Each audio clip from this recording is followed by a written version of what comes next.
各位网友，大家好，今天是2020年6月2号，星期二，欢迎大家参加王健每日观察的直播2的节目啊。大家留意到我们的这个呼号有点改变啊。那么今天的题目是万一英国真的和台湾建交会怎样啊？这是个假设性的问题，但这并不是完全没有依据啊。那我今天提前2分钟来开始讲2件事啊。第一件事就是我们的呼号呼号是所有的电子媒体都会有个呼号，就是比如说电台，我们这里是什么什么什么我们这里是 CNN 这就是呼号呼号让别人知道你是什么样的，你是一个什么节目我们呼号也改了一下，叫王健每日观察，那么原来是王健每日财经察，我把财经这2个字去掉因为有很多网友跟我提出来说，你现在讲那么多政治，你老讲财经有点文不对题，我觉得也有道理另外呢，我觉得我们尽量把这个呼号放短一点，比较容易记，我也比较容易读，我嘴笨所以呢，我们的呼号就变成了王健每日观察就变成6个字这是一个向大家报告第二件事情呢，就是关于我们的字幕字幕我们现在已经开始正式的提供了，这个字幕提供呢有2个，请大家注意。第一就是视频下方有一个齿轮就是设置 setting， 你去摁这个 setting 就会出来一个 subtitle， 就是这个字幕中文就是字幕英文叫 subtitle 那么你点击 subtitle 就会出来我们提供的语言的各种语言包括中文有繁体有简体，然后有英法德还有印尼等等这些字这些语言如果还有其他的需要的可以在我们的这个讨论的时候给我们提出来，也可以在社区里面给我们提出来那我们尽量的提供因为这个所有的翻译我们现在采用的是谷歌的语音识别，那么谷歌语音识别出来了中文，然后我们就会把中文进行校验校验之后呢，谷歌再根据中文去翻译成英文等其他，所以所有的这些语言都是谷歌翻译的功能实现的那我们并没有做，只是谷歌在实现这个所以跟大家报告这2件事情那么今天我们讲新闻新闻是讲的是英国英国之前香港港版国安法这件事情出来之后有很多网友骂英国说英国缩头乌龟不给港人出头等等但实际上你从现在来看，我当时也说政治运作没那么简单的我不相信英国人完全无所作为那么事实上英国人的确也是在有所行动原因倒不是仅仅是对港人的道德责任，这是一方面道义上的责任，这是一方面，但是更重要的是英国本身有很多利益在香港，所以我们今天呢会讲这个主题。在讲主题之前，我先讲一个另外一个新闻，我先讲什么呢？讲这个印度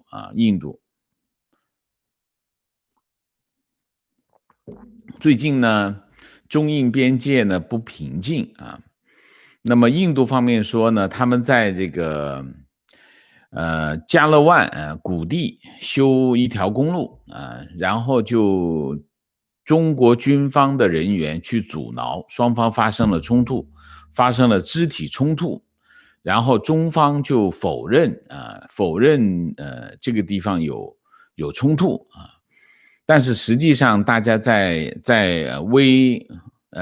大家在推特上都会看到一些视频，就是也有中方的人员被印度人抓了，也有印度人被中方抓了双方互有受伤啊，有这样的情况啊，但是大家都没动枪啊，没动枪。那么这是一个背景啊，然后呢，今天呢，就印度外交部发表声明，说这个总理莫迪和这个美国总统川普通了电话，然后呢，这个川普总统呢就邀请莫迪总理呢参加下一届七国集团峰会啊 G7 峰会啊。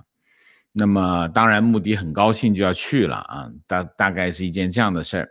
然后呢，双方还交换了就这个武汉肺炎疫情，还有印中边界对峙，然后还包括这个世界卫生组织改革等意见等问题交换了意见啊。那么美国国务卿最近在发言中也是支持印度啊，讲这个中国向这个向中印边境派部队啊，是一种威权政权采取的举措啊，他站在印度一边啊。那么大概是一件这样的事情啊，当然这件事情川普已经把这个 G7 峰会推迟到9月份以后啊，然后他还提出来邀请澳大利亚、俄罗斯、韩国和印度加入这个会议啊。那么好像英国和加拿大啊不大满意，但是川普就说呢，说 G7 啊就是七国集团峰会，包括英国、加拿大、法国、德国、意大利、日本还有美国啊，这个组织很过时啊，他觉得很过时，他希望加入这4个国家，就变成11国集团啊，11国集团。那么我们评价一下，这个川普当然是要改造 G7 啊，让这个 G7 其实有点像北约啊，其实它就是一个西方发达国家的一个组织啊，更像北约啊，有像经济上的北约。那么川普想把它改造成一个美国的战略联盟啊，当然他的目标肯定是中国啊。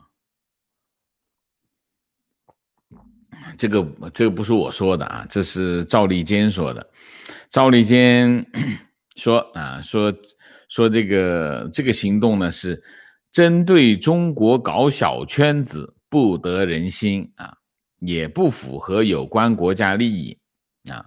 那么中国已经很清楚，川普做这件事情是针对中国的啊。他为什么要做一个这样的动作来针对中国呢？当然是为了建立一个政治联盟啊，修补这个西方阵营，因为这个川普的这个美国第一的这个口号啊，这个美国当然也不仅仅是美国第一的口号，而且一系列行动造成的这个西方阵营的裂痕啊，川普增加4个国家呢，2个目的啊，第一个目的呢就是稀释德国跟法国的影响力啊。然后呢，第二个目的呢，让这个组织变得更有全球性啊，因为它增加了一个当然其中有一个就是俄罗斯就是拉拢啊，没有别的，就是拉拢，想把俄罗斯从中国身边拉走啊，这是增加一个印度啊，当然印度跟中国不对付啊，所以这个意图还是很明确的。那么韩国呢，当然是毫无疑问韩国他的小跟班啊。那么美国和印度最近这个又走得比较近。那印度跟中国又有摩擦啊，那当然对中国来说有一点压力啊。因为印度跟中国传统上都不是很对付。我一个不小心，而且印度在承受很大的压力啊，在一带一路的这个路径上呢，这个承受最大的影响的是谁？巴基斯坦啊，中国在巴基斯坦大量的投资，对印度有很大的压力，所以印度需要向美国靠拢啊。从策略上来说，印度需要向美国靠拢。如果美国大力的拉印度啊，中国会有点难过的啊。大家可以看一下中国的版图啊。你看，其实中国的边境都不很安定啊。这边跟印度有边界纠纷，然后南边南海地区啊，又有一系列的领土啊，就是领海的争端等等啊，这个其实是有问题的啊，有问题。那么如果我们之前的节目讲过啊，如果美国放弃原有的战略牵制，就是中国对它的战略牵制，中美完全全方位的对抗，那么中国的外交战略将面临解体啊。我们前面有视频在讲这个，原因是什么？原因是中国的敌人实在太多了啊。你看这头是印度，南边跟领海有关的，像越南、菲律宾啊。这边它主要的目标还有一个台湾啊，然后这一头再往这一头走啊，有日本、韩国现在当然韩国夹在中美之间，但是让他选边站，他肯定是选美国，因为美军驻扎在那里啊。那你现在又多了一个什么？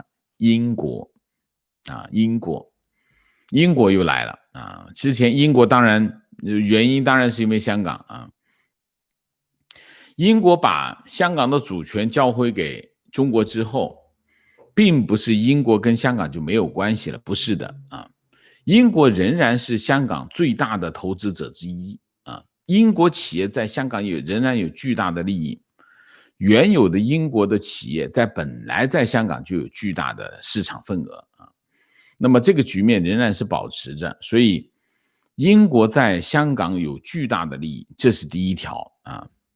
如果香港版国安法通过，意味着什么？意味着英国的这些利益将受到巨大的威胁啊，这是一个非常重要的原因。当然，另外一头，英国人如果被人质疑说你完全不管香港人吗？英国人也有道德风险啊，所以我们讲英国对香港人有道义上的责任，所以在这件事情上，英国肯定不能无所作为，这是毫无疑问的一件事情。但是英国会怎么做呢？这是问题的关键啊！他到底做些什么动作，让他去介入这件事？当然，英国人介入这件事情是没有任何的障碍的，因为中英联合声明仍然有效啊。在中英联合声明的基础上啊，这个通过的这个基本法，其实实际上是香港的宪法。这英国人都是有责任的，这全部都是有责任的。所以在这件事情上，英国介入香港事务完全没有任何的障碍，这是第一条。第二条，主要的问题是什么？就是英国用什么方法去介入啊？为什么？就有两个原因。第一个原因，现在主权在中国人手里啊，那么等于英国的利益捏在中国手中啊。当然这是一个很重要的现实，所以英国在做所有的动作的时候，他必须考虑这一点啊，他是有利益捏在对方手里的，这是第一条。第二条，英国国力当然今非往昔啊，所以他的国力有限，他就要省着点花，省着点花呢，他在中国这块，他到底要投入多少资源，他得自己掂量掂量，这就是两个他必须考虑的问题啊。那么好，我们来看看英国会怎么做啊。英国外相拉布啊，今天在这个下议院表示啊，就是当然他就是对中国做劝喻也好，威胁也好，他这么说，他说中国现在还有时间考虑悬崖勒马啊，尊重香港高度自治以及信守国际义务啊。他说球现在在中国政府一边，中国必须做出选择。如果北京不顾一切，破釜沉舟，继续往下走，破坏香港高度自治，实施港版国安法，英国将与多个国家组成联盟，一起抵制中国。他说，英国绝对不会对香港发生的事情坐视不理这是拉布说的。那么他说，他重申如果强行推行这个国安法那么英国将设法让香港持有英国国民海外护照的人成为英国公民那么这是他的最新的表示那么蓬佩奥曾经也说，我看到有些报道讲蓬佩奥也要考虑给香港人一些支持，但其实我看了他的原话，他是这么说，他说英国和香港有不同的关系这些人中许多持有英国国民护照，香港与英国的关系历史悠久，情况十分不同，但我们正在考虑这方面的情况。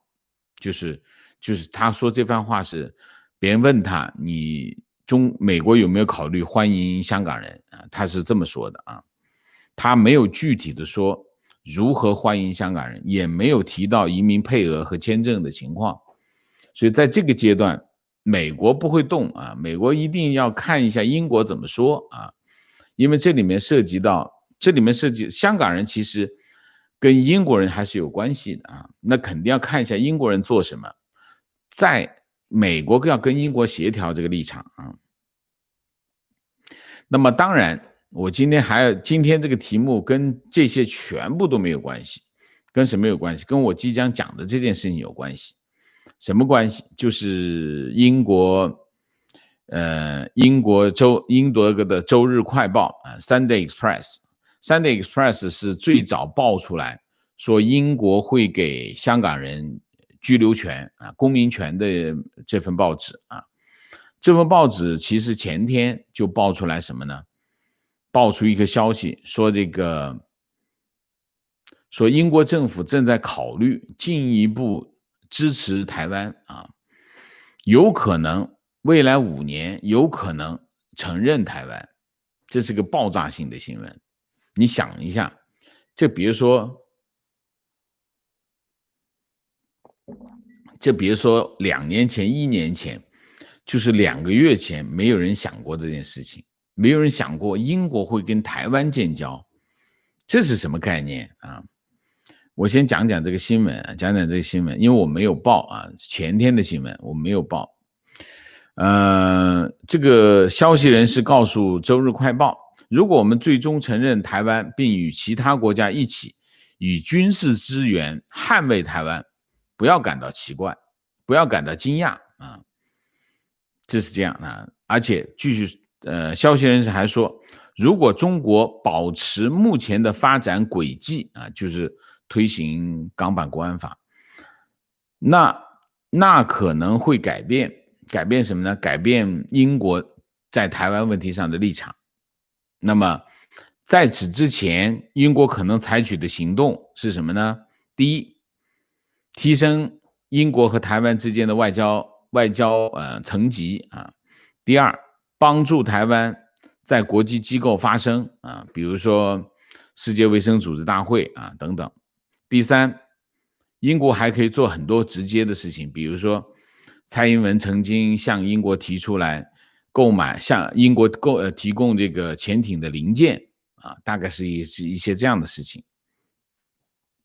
大家想一下，港版国安法现在出来之后，第一波就是来自美国的压力美国大概会在这件事情港版国安法出来之后，美国会准备要做3件事情第一件事情当然就是取消香港独立关税区的地位，或者说取消因为这个叫什么因为香港法案香港所获得的所有的待遇，其中包括核心就是独立关税区的待遇这是第一个。第二个当然是制裁高官这是第二个。第三个，当然是要想办法撤掉对这个香港金融中心的这个地位的支持，大概是这3个方面的内容啊，这3个方面的内容，这是来自于美国方面的行动啊。那么现在英国就来了，英国方面是大概总结也是3个方面。第一，建立国家联盟，针对抵制中国啊，这是第一个。英国建立国际联盟的这个现在比美国靠谱啊？为什么？英国毕竟是一个老牌的资本主义国家，它跟很多国家有很多联系，至少有一个联系就是英联邦啊，英联邦，这是第一个。第二个，给香港人居留权啊，公民权啊，这个动作会怎么样啊？这个动作会掏空香港。这个动作会掏空香港这个动作我觉得英国人可能会限制在一定的范围，就是告诉中国我有这张牌，所以他现在讲来讲去都是 BNO 没说其他护照那么当然这里面如果他去掏空香港意味着什么？意味着他在英资企业在香港的巨大利益也会受损，这是毫无疑问的这是毫无疑问。那就是实际上是什么？实际上是如果港版国安法通过了，英资企业在香港利益已经受损，所以才会采取这种行动。所以现在他只是放个风出来那么第三就是提升和台湾的这种外交层级，最终可能会导致，甚至可能是承认台湾甚至跟台湾建交就是承认台湾。好，美国有没有打这张牌？美国还没有打这张牌我们现在就讲一下这个问题。好，现在北京方面推出港版国安法，我之前讲过很多人在分析各种各样的原因，各种各样的理由我们之前的节目曾经讲得很清楚港版国安法没有太多的战略目标就是一个脚踩西瓜皮往前走的一个过程。就说你可以追溯到当初的这个叫什么？这个铜锣湾书店从铜锣湾书店开始看开始延伸到什么呢？延伸到到反送中运动，就是叫这个反送中运动然后再是一个这样的过程再是这港版国安法。这个过程并没有太多的战略思考，没有有些人说我们又考虑到什么年底的9月份的立法会选举然后等等，没有。你看这个延续的过程，这个整个的脉络你就很清楚。港版国安法的推出就是2个原因。第一个原因，专制的任性或者是叫集权的任性，这是第一个。第二个，根本没有人在这件事情上做过完整的系统的分析，就是说如果真的做这件事情会有什么后果？没有，我不认为中国有人在想这件事情，才会出现一个这样的过程。它根本就是脚踩西瓜皮一直往前滑到最后就变成一个这样的东西。就是这2个就是一个是集权的任性，一个是什么？一个根本没有人在思考这件事情。但是这件事情其实牵动了港版国安法，实际上牵动了中国整个的对外战略。我为什么今天要讲万一英国跟台湾建交怎么办？什么意思？你想一下，在香港这件事情上，其实英国人的退路并不多第一，港版国安法一出来，英资企业在香港的利益肯定是受损的，这是第一个原因。第二个原因，肯定所有人都会指着英国人，觉得他们应该做点什么。所以英国人的动作能做的是，就是他的退路并不多，他真的缩那儿不干的话，他也觉得过不去的。他能做什么？问题是啊，我们之前讲了这3点，但是其实真正有杀伤力的是什么？真正有杀伤力的是跟台湾建交这件事情。为什么？因为我们之前讲啊，当美国人在香港出手，选择在香港这个议题上跟中国开火的时候，实际上意味着什么？实际上意味着美国就不再受中国的战略牵制了。你可以看到，中国虽然是一个正在崛起的大国，这没有人怀疑啊，但是你现在看从中国遇到的各种问题、困难情况，大家可以看到，其实中国仍然是一个非常脆弱的国家。什么叫脆弱的国家？它其实在很多领域都非常容易被攻击，而且当它被攻击的时候，它基本上没有还手之力。我们就举什么例子？举美国啊，举川普，周五4拳打出去，第4拳我们不算，我们就算前3拳。第一个香港，第二个留学生，第3个中概股，就这三拳打出去。中国只是做了一个3篇文章的回应，只回应了3篇文章。人民日报、港澳办、中联办2个讲话，新华社发，人民日报发一个评论员文章，连社论都没发，低调回应一下就算了，就过去了。他被攻击之后，他完全没有回应，没有反制，没有反击。所以其实你可以从这件事情可以看出来，中国其实是很脆弱啊，脆弱，它战略反击能力根本就是0。你从现在来看，根本就是0。它虽然你看，虽然他放出风来说这个，你要是再这样的话，我就不买你的农产品咯。你看他定位定在哪里？定在农产品。农产品是做谁的工作？做川普的工作。川普的铁票在农民那儿，他就定，他就你要是再攻击我的话，我就不买你的农产品咯。但是话音刚落，马上订3船大豆，中粮马上订了3船大豆，18万吨，18万吨，很多大豆啊。他也怕什么？怕川普真的一看，哟，你不买了，我继续打下去怎么办？所以你看，中国其实在这些位置上都是非常脆弱。所以你看，西方国家，我之前讲过啊，西方国家其实一直在被一个虚幻的利益所牵制。这个虚幻的利益是什么？中国市场。所以中国是把中国市场这个利益，所谓的利益，对西方国家进行各种牵制，把这张牌打得非常的好。西方国家在很多事情上进行了妥协。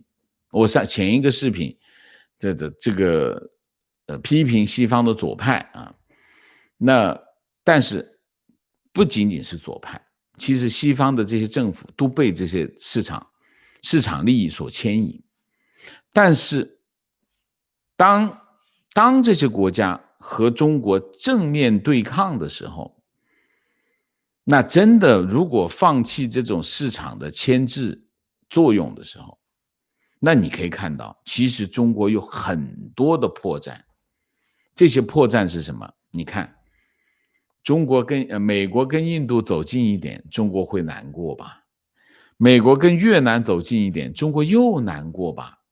美国派这个军舰，派航空母舰去西太平洋游弋一下，中国又难过一下嘛？然后这个美国跟台湾走近一点，中国又你看中国有很多战略缺位的地方，很怕别人进攻的。台湾问题就是个大的战略缺陷。然后我就说，为什么我今天的题目说，万一其实英国跟台湾建交还有很远很远的路如果真要建交，还有很远很远的路要走。原因是什么？英国肯定不会让它马上发生。为什么？这只是个危险。因为如果英国真的走出这一步，向着这个方向走的时候，中国会非常的痛苦，很痛。为什么？很简单，我们说英国是老牌资本主义国家，它也有很多前殖民地，它还是个它有个英联邦。如果英国真的去跟台湾建交，那么中国的对外关系意味着中国的对外关系就已经崩溃了，它已经镇不住了。你想想，你对外关系当中有这么多个 bug 被人攻击的，你这么多地方，你哪守得过来？你不可能说英国也不是个，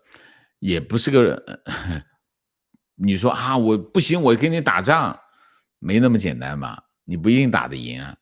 你那2艘航空母舰，就你那2艘航空母舰，所以我们从目前情况来看，香港这个战略要点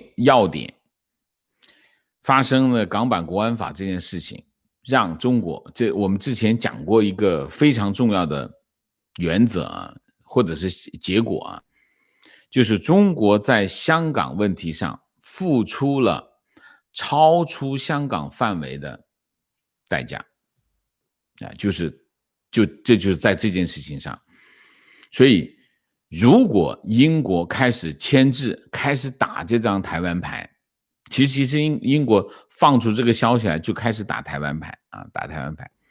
美国在不在打？美国没打，美国只是做一些实际的事情，卖点武器啊，让这些谷歌啊他们去台湾投资啊等等啊，这跟台湾实际发生就是走得很近了啊，经常。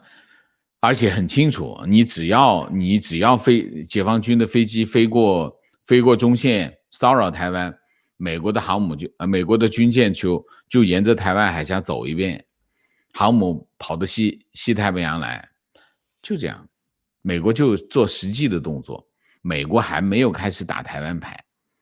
如果英国开始打台湾牌，美国再开始打台湾牌，英国打台湾牌更麻烦，麻烦在哪儿？后面有个英联邦，英联邦都是中国不喜欢的国家，加拿大、澳大利亚、新西兰这些国家都是英联邦，包括印度啊。所以如果你真的要搞起来的话，英国真的要打台湾这张牌，把英联邦拉进去一起打，你怎么办？你这个局面怎么收拾？我现在就觉得，我现在看这个局势是，中国在香港问题上引发的这个危机，它的对外战略已经有点绷不住了，有点镇不住了。现在的问题是这个问题，这个问题是非常的严重，会影响它带来的后果，会让中国所有的战略支点都没有办法起到支撑的作用。这个后果是非常严重的啊，非常非常严重。好吧，那我们今天大体上就把这件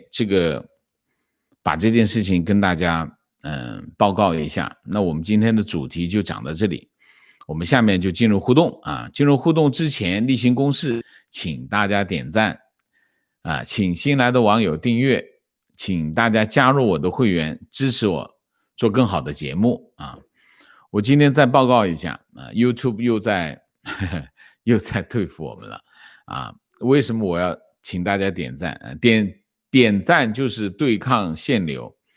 YouTube 今天又对我们上一个视频啊，我们今天上午的那个视频进行限流啊，到目前为止3个小时，那个流量数字一动不动啊。有网友说那只是数据延迟。不存在数据延迟的问题，因为那个数据后来慢慢解冻之后，它并没有补回啊，没有补回，所以它又开始YouTube 又开始做坏事了啊，又开始对我们进行限流，所以我请大家给我点赞啊，支持我们。这是第一个。第二个，这个5毛继续给我们踩，使劲踩，所以大家一定要给我们点赞，好吗？这是一个。另外一个呢，就是我们进入互动之后呢，大家不要聊天，3个情况、问题、观点，好吗？好，我们进入互动啊。好，鸣谢一下，杨艳，谢谢，特地来赞一下上午骂西方左派的节目，骂得太到位了，痛快，难得听到这样的声音，谢谢。张永忠，谢谢。阮光能，谢谢。闪电233，谢谢。打卡东京，今天挺热，请王老师喝杯拿铁。请问王老师如何看待日本经济？疫情过后会迅速发展，还是像以前一样低迷？王老师以后的节目中可以捎带的提一下日本、德国、英国、法国的情况吗？这样可以帮助我们更好的了解全球的情况。祝王老师美西身体健康。我的注意力是有限的，我的时间也有限，我的真的还不能够关注那么多领域啊。我的重点的研究还是中国，所以还是让我集中的研究中国吧，因为中国已经够大了，其实中国的涉及的议题已经非常的多了，所以日本抱歉，我现在还做不到等我有更多的资源我来做吧，现在还没有这个条件好吗？我的时间毕竟是有限的，谢谢，好，抱歉。Angela， 谢谢。Sherry 吴，谢谢。王老师能谈谈班农吗？谢谢。班农你不用问我吧，班农已经是一个知名度相当高的我记得他叫什么身份呢？他算是一个，班农是个战略分析家他的战略分析非常厉害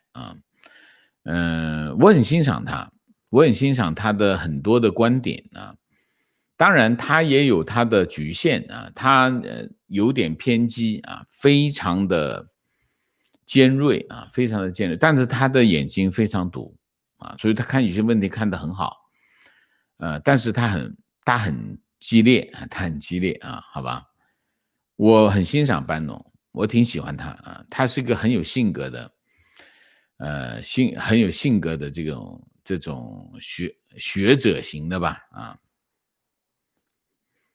程序，谢谢，一如既往的支持王先生，一杯咖啡聊表心意，谢谢Mike 猪，谢谢SY 张，谢谢王老师你好，爸爸在场内不方便打赏，他让我谢谢王老师精彩的节目，他每天都在追直播，非常欣赏你的学识和专业，感谢你的支持和肯定Sun State Supply， 谢谢打卡澳洲。台湾和英国建不建交不影响台湾民主进程。6月6号就让台湾人给世界展示一次，用选票把不适任的首长罢免下台，人民才是国家之主，不是韭菜。对啊，就是要投票，就是要去投票姚兰，谢谢。李大明，谢谢。Vivian 傅，谢谢。老师视频每期必看，不看就像没喝咖啡一样难受，谢谢。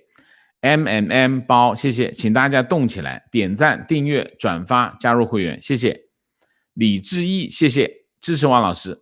看过一个图，显示中国去年有巨大的外交支出，今年又有疫情，不知中国还有多少钱能来摆平这个局面。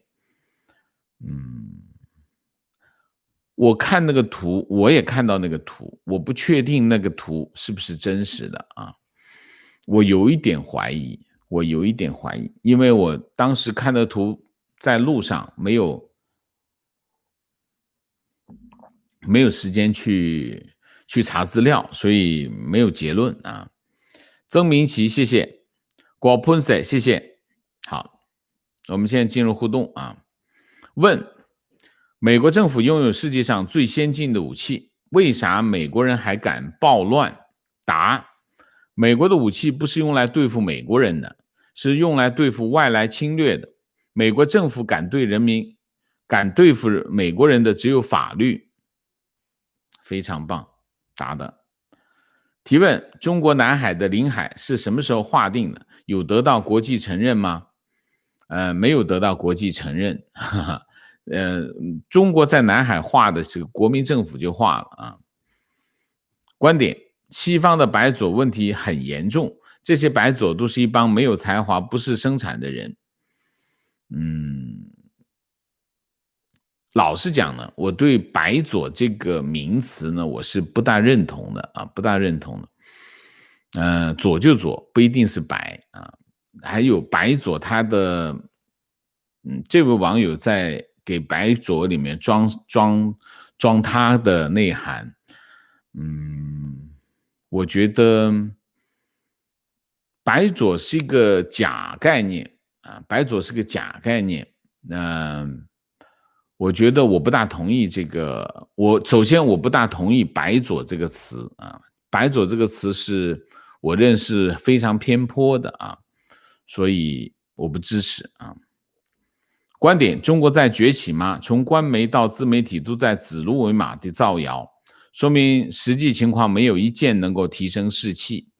如果有好消息的话 ，CCP 就不用造谣了。此外，无论是武汉封城还是地摊经济，都是拍大腿决策，从来没有配套政策和法规。这两件民生大事做得如此仓促，可见决策层经济民生方面都疲于应付。 CCP 是撞了冰山还能勉强开1-2小时的泰坦尼克号。中国在崛起吗？这个问题是个好问题。我认为中国进入新世纪之后啊，实际上中国已经开始进入新世纪，就是2000年之后，中国加入世界贸易组织啊 WTO， 中国经济就迅速的增长啊。那么实际上中国正在形成一个经济的大国啊，这个没有疑问啊。从2000年开始啊，就是2000年之前其实都是在准备啊，都是各种各样的准备，体制也好，制度也好等等各种准备。进入2000年之后，中国经济迅速的上升啊，它的规模主要是它的规模啊在不断的扩大，然后终于变成了世界第2大经济体啊。那这算崛起吗？这算崛起啊，我认为它是崛起啊。只不过呢，过去5年时间，4-5年时间吧，中国经济迅速的下跌啊，迅速的回落啊，迅速的回落当然有很多原因啊，我认为主要是政治原因，主要是中国放弃了原有的路向啊，原有的方向改变。那么这一改变，所有的东西都在改变啊，所有东西都在改变。所以中国现在还在崛起吗？我不觉得这条道路就是说所有的一切都在改变，包括中国的自己的，我们讲一个极端的词吧，中国的国运已经变了啊，讲极端一点吧，中国的国运就已经不是我说2000年以后啊，2000年以来中国持续上升的这个势头已经戛然而止啊，所以中国的国运已经发生了根本性的改变啊。观点：非常支持王老师提供字幕，建议王老师可以考虑把字幕发布到GitHub 这种合作代码管理平台，志愿者都可以提供代码翻译，管理人员可以选择接收哪些提交，以发挥社区的力量，提高效率和翻译质量。再次感谢王老师的节目啊！我现在还不能够这么做。我见过你说的这种做法啊，这种做法有个问题啊，就是万一那天没人接怎么办？万一有人不接的话，你那天就没有字幕。如果我们提供的服务必须是一个稳定的、可靠的服务，就是我们有了就一直都有，没有那就一直都没有。你要建立一个系统，这个系统就提供稳定服务的系统。我见过有一些 YouTuber 啊，他也是就是可能就是你这种方式啊，让别人提供啊，但是今天有明天没有啊，这不行啊，我还是会我们自己来做啊，咱们自己来做，付出一些代价吧，但是提供这个服务我觉得很值得啊。观点：国安法实施后，中共可以把国安当成帽子扣在任何人头上，是的，然后把任何人的财产没收。香港外籍法官不能参与审理，李嘉诚都躲不开扣帽子，一旦认定李嘉诚投资海外是危害国家安全，人财两失都不奇怪。是的，是的啊，中共治理国家，我说它有2个武器啊，一个武器就是枪杆子，一个武器是笔杆子啊，一个就是洗脑啊，一个就是暴力啊，2个东西啊。但是呢，它这两个武器呢，真正的效果是什么？这2个武器真正的效果就是所有的人人人自危，就是让你每个人都没有安全感，害怕他，怕他，就是说用恐惧来统治你啊。观点上，早上补了左派的视频，我认为美国左派当道也是和跨国公司的壮大有关。跨国公司把就业转移到了中国，导致美国持传统价值观的中产阶级减少，美国生活方式崩溃啊，穷人和亚非拉移民壮大，使得民主党当道，不断的发福利养懒鬼，而跨国公司又兴起一批以全球化浪潮发家的有钱人，这些人把改国籍、改公司注册地、逃避交税，毫无国家责任感，这导致了美国的衰落。但这次左派抢劫私产会是美国传统意识形态的觉醒和契机。你讲的是美国吗？我觉得你讲的不是美国吧？美国生活方式崩溃了。美国生活方式是什么？怎么崩溃了的？我觉得你在讲另外一个国家，肯定不是美国啊。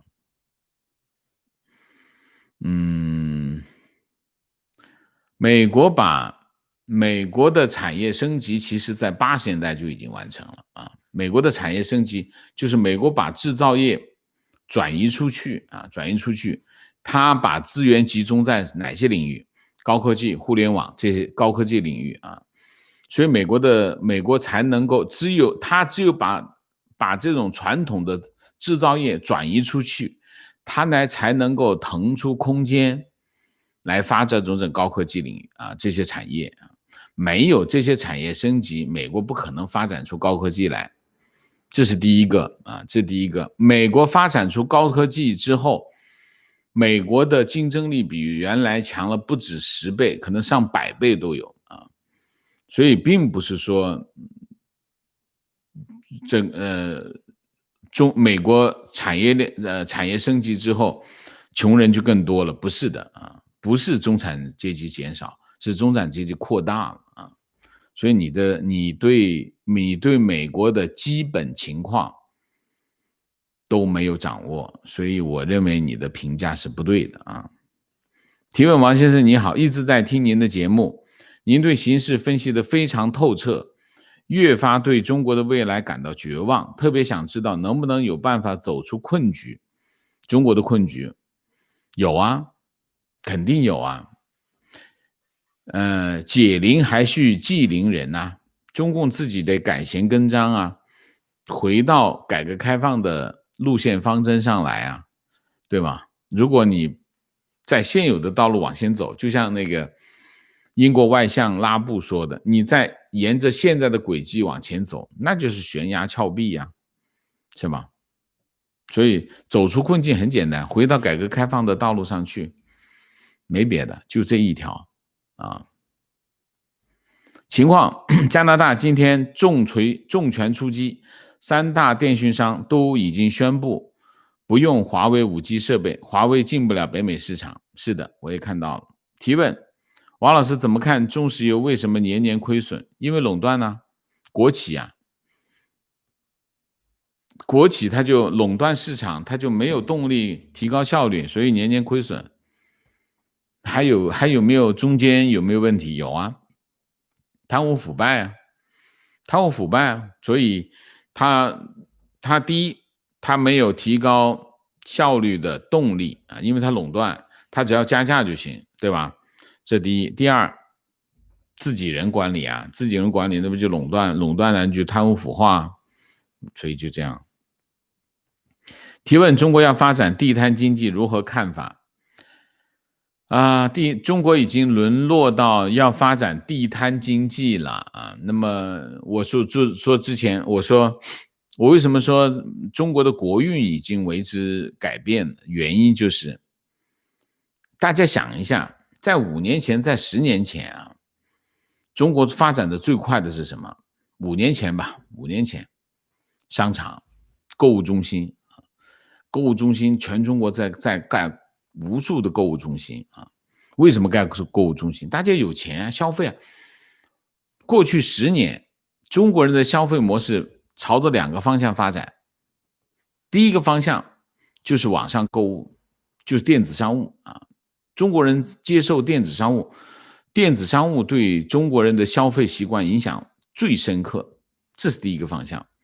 第二个方向就是购物中心啊。购物中心为什么购物中心也是个消费方向？因为中国人开始有车啊，中国人开始有车，于是呢，他就是说，他消费的距离已经对他不太约束他的消费距离了啊。所以呢，购物中心就把所有的业态全部集中在一起，一家人啊开着车跑到购物中心来，在这里完成他的所有的消费动作，变成一个趋势。所以这是很清晰的中国消费的方向这叫大国崛起吧？你这2个方向大国崛起吧。现在地摊经济是什么意思？就是大家没钱了，没钱跑到购物中心去了，消费力已经低到别说购物中心，就是马路边上的小店都买不起了。价格是这样的嘛，购物中心最贵嘛，是吧？路边店第2贵嘛，最便宜是地摊货嘛，地摊货最便宜嘛。大家的消费力已经跌到了地摊货了，这不就购物中心地摊经济不就这么出来的吗？说明什么？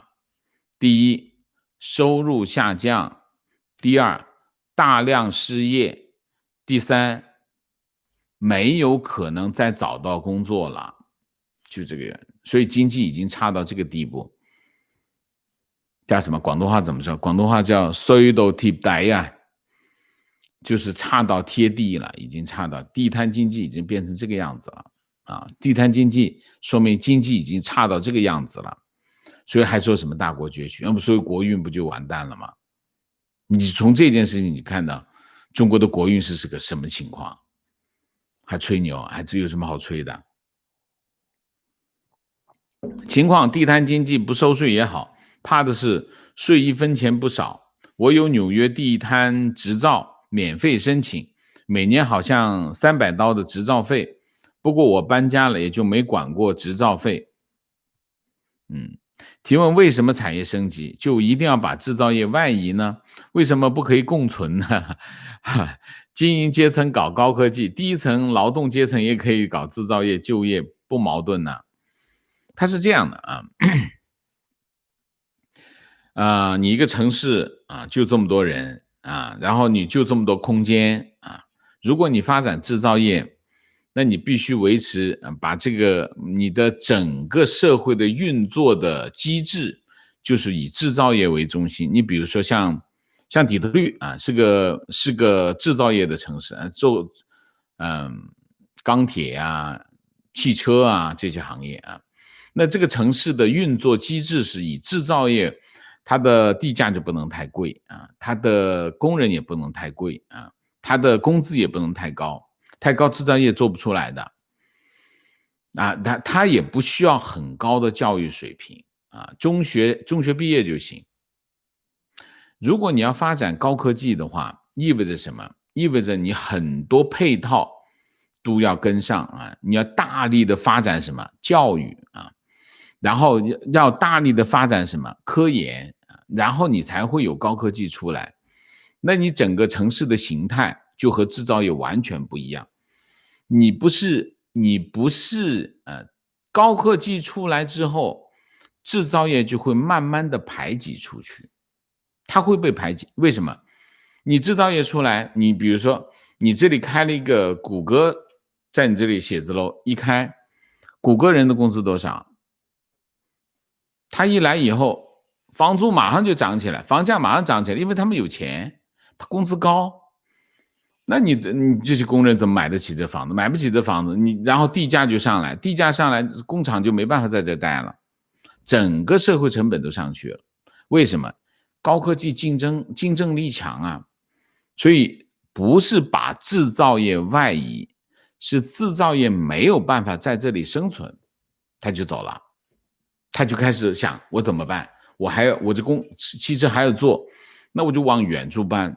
如果你全国都在上升的话，你往远处搬也没用啊，那你就出国呗，搬到其他国家去呗，就是这样。所以不是一个共存的问题，也不是精英阶层搞高科技，也不是精英阶层，也是普通老百姓，也是中产阶级一样的。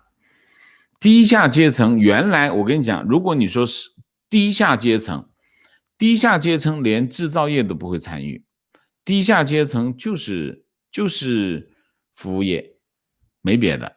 低下阶层无论是你做高科技也好，做制造业也好，都会有低下阶层。那么他们低下阶层做的事情仍然是一样的，不过如果你整个社会发展水平提高了，他们所处的位置也会上升一点，但是他们仍然是低下阶层，就是这样。一定是矛盾的，这两件事情它是不可能同时存在。你说谷歌旁边有一个通用汽车放到谷歌旁边去，不成立的。不说污染的问题，是不成立的，完全不成立的啊。观点，川粉这个词儿也不大对，很多人对川普本人并不感冒，只是支持他的政策和大方向，或者不支持民主党就被扣上川粉的帽子。不应该叫川粉啊，叫什么？叫川普的支持者，好吗？观点，反对以恐惧和仇恨为动力的任何行为，这是一种低成本的驱动方式，但危害无穷。就像很多国内家长喜欢对孩子使用激将法一样，短视、自私、耍小聪明，最后害了自己。非常正确，我非常同意。观点，美国是系统国家，完全不管谁当总统，只问你是否诚实守法。比如你触动防火系统，水就喷出，哪管你100万家具，这就是系统啊。关键还是一个国家的制度啊，制度。总统重要吗？总统很重要啊。里根和布什就不一样啊，不同的人当总统，他会有不同的方向啊。但是呢，制度是什么？制度去保障他不能作恶啊，不能作恶，你不能够做坏事，做坏事制度就会拦住。制度是什么？制度就是大家见过建筑工地嘛，下面有个网子啊，兜住啊，制度就是兜底的那个网子。当然制度还有运作的模式，一个国家你的制度让你这个国家怎么运行。为什么要制度保证它的运行？制度是最低成本的运行方式。你今天东明天西可以啊，没问题啊，不过你代价会很大。就像这就有点像什么？就是有点像交通啊。我们开车在马路上，大家全部在右边或者全部在左边，这样的话有秩序，成本最低。你说我就想左边开右边开都行，也行，不过你容易撞车，代价很大，效率很低。所以制度就是一个这样的东西。中国有没有制度？中国没制度，好不容易有个制度，明天就给它改了，反正就中国就变来变去。所以我一直讲中华人民共和国这个国家呢，它的国家特征不明显。国家特征不明显的原因是什么？就是它的制度不稳定啊，它的制度非常的不稳定。他就是随意啊，今天戴帽子，明天不让戴，后天又要你戴，明天让你生一个娃，后天不让生，后天又让你生俩娃，他的制度不稳定，他制度不稳定，他国家特征就不明显啊。观点：国内还有人谈海南自贸区，要是美国制裁香港，海南一样受牵连，没有外资你怎么发展？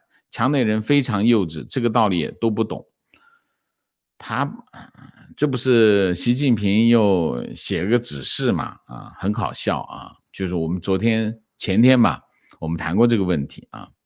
观点来自网上的一段话啊：美国经历多少次游行和暴乱之后，还是美国。某国能经历那么多次暴乱和游行，还是某国吗？提问：王先生好，中国现在的形势还能走回到改革开放的道路上吗？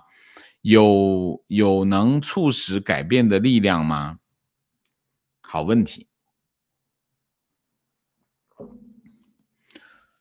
中国在任何时候都有机会走回改革开放的道路，这是第一条，所以这也是我一直认为说大家不要绝望，还是要心怀希望啊的一个原因啊，就是任何时候它都有可能回到改革开放的道路上去，这是第一条。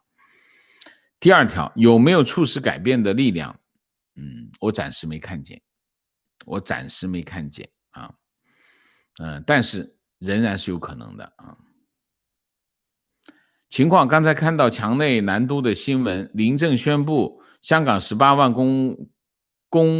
公职人员停薪1年，不可能，我不相信，停薪1年别人怎么过啊？这是不可能发生的事情。你看到的是假消息，停薪1年，他把他的工资捐出来，也没人，这不是18万公职人员啊，我不相信。好，明谢，贺霞，谢谢，张 Sharon， 谢谢，姥姥王，谢谢。如果网友条件许可，请订阅油管会员 Premium Member， 这样可以收到通知，订阅也不会被刷。OK。Ivan 陈，谢谢。Judy 王，谢谢。王老师每天做2期节目，真的很辛苦，我很喜欢听，但人的精力很有限，如果太辛苦，可以考虑做1期节目。谢谢你的关心啊。我还是希望做2期啊，做2期，原因是什么呢？原因第一，我现在体力还可以啊，还能应付啊，还能够应付得来啊，这是第一个原因。这核心的原因是我觉得我体力还行啊，还有一个就当然如果我做的是1期的话，第二个原因就是其实我们现在这2期节目正好覆盖全球的两边啊，东边跟西边这2边的观众啊，能够让2边的观众都来参与我们的直播啊。如果我取消一边的话，另外一边的网友就没办法参与直播了，这是我最 care 的一部分，所以我不愿意取消的原因是这个原因，这是第2个原因啊。第3个原因是什么？第3个原因，我还是觉得我们现在的这个成长还是太慢了啊，太慢了。那么当然我知道我们的网友很支持我，我已经收到很多朋友的给我发来的信息说，我最近又收到有人向我推荐你的节目，所以其实我们真的有很多网友在帮助我把我的节目推荐给他觉得信任的朋友啊。所以但是我还是觉得我们的成长的有点慢啊，我希望我们尽快的成长。我倒不是因为其他的原因，我是觉得我们这个中文 YouTube 的这个生态环境还是有点恶劣啊，有点恶劣，所以我们需要把我们的声音传播出去。当然其实我更希望能够有更多的专业的媒体人员参与到这种节目当中来啊，这是我最大的愿望，改善我们现在的这个中文 YouTube 平台上面的这个生态环境啊。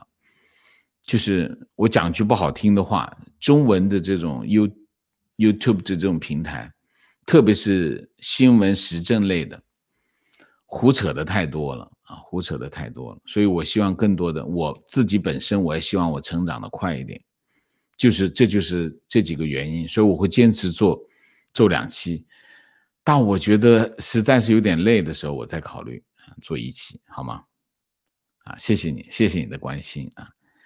Jeff 王，谢谢 M&M 包，谢谢大家。记住，王先生的直播时间是固定的，每天王先生是准时直播，大家闹个定时，呵呵，谢谢你啊。是的 ，Daniel 梁，谢谢王老师好，这几天工作忙，错过了直播，谢谢王老师的坚持，美国加油，香港加油，谢谢 Tina 黄，谢谢王老师好，打卡美东，夫妇俩请你喝杯咖啡。提问：中国当下在外交上有任何坚实的盟友吗？没有，中国没有坚实的外交盟友。中国过去10年，中国一直在做金钱外交啊，用金钱外交，你一用金钱外交就完蛋了。为什么？因为别人就看你的钱，不会跟你有坚实的盟友这回事啊。那如果不用金钱外交，有没有其他的外交方式呢？也很难。为什么？你这种独一无二的价值观，谁跟你交心呢？你问一下自己，是吗？所以中国的这种意识形态啊，它是交不到坚实盟友的啊。Egg Hang， 谢谢 Alice 杨，谢谢 David 张，谢谢 Perfect Pierre Gaka， 谢谢。提问：目前美国发生的暴乱会不会牵制住白宫，导致川普不得不推后对香港问题而采取的对 CCP 的反制？会有影响吧，但是影响不大啊，影响不大，因为毕竟他会牵扯他的时间精力。但是川普又不是一个人，他有团队的嘛，是吧？你说呢？萨库亚，谢谢，感谢王老师答疑解惑，请老师喝冷泡咖啡，占用鸣谢，请大家继续为香港发声，对抗墙内的七毛，叫醒墙外的左派。好的，谢谢 Chef 程，谢谢，喜欢新名字华人之光。今年最大的收获就是认识了王老师，始终觉得您在这个平台实在有点屈才了。没有，你是高看我了啊！谢谢你的这种鼓励。我觉得这个平台挺好啊，我愿意在这个平台做事情，我也愿意在这个平台为大家提供服务啊。我们先把一件事情做好，再去做另外一件事情。我们这件事情还做得不够好，所以我们要继续努力。我们最新是提供字幕啊，我们后面我还会不断的改善我们的节目啊，提供更好的这种品质啊，因为我们毕竟现在我们的节目还是个作坊式的节目啊，我希望能够不断的让我们的节目更加专业啊，谢谢你啊，于子，谢谢王舍辛苦制作字幕。一个小建议，经典系列的视频若能先加字幕会不会比较好？可以先传播出去。好的，我们会考虑啊。阿玉 M， 谢谢林玉听，谢谢 M&M 包，谢谢。我知道王先生做2期节目很辛苦，同意你关于做2期的节目的想法。是的，情况香港公务员不是停薪是动薪，即使不加薪而已，对，那就可以，那是可能的，停薪是不可能的啊。好，我们今天的节目就到这里，感谢大家的参与，我们下个节目再见。再见之前，请大家点赞，请新来的网友订阅，请大家加入我们的会员，支持我们做更好的节目，做更好的自己。谢谢大家，谢谢。